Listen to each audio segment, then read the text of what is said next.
전범기업 투자 재검토.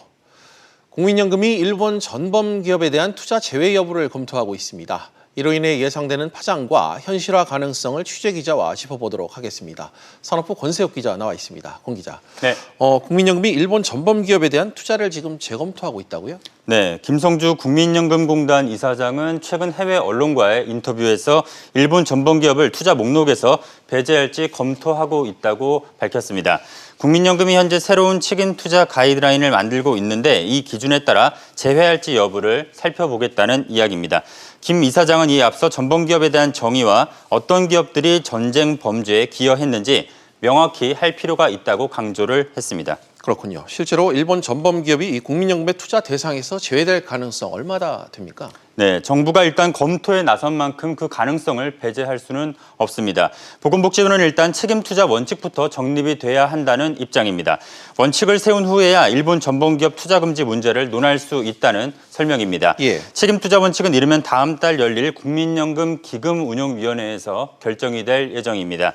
복지부는 이후에 투자 금지가 수익성에 미치는 영향 그리고 국가 간 분쟁 가능성 등을 종합적으로 검토를 하고 의견 수렴도 할 예정인데요. 수익률 우선 운영 원칙이 흔들려서는 안 된다는 전문가 이야기 들어보시겠습니다.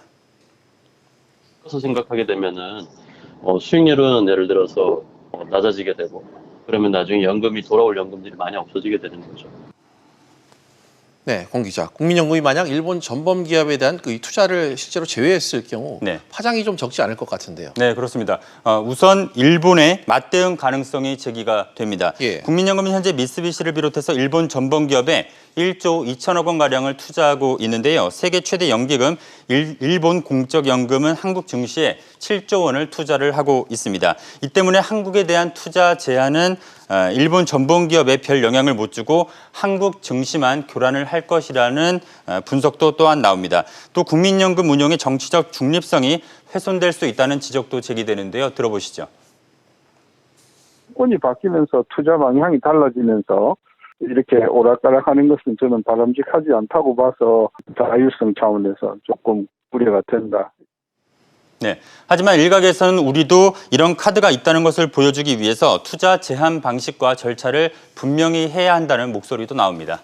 그렇군요. 권 기자 잘 들었습니다.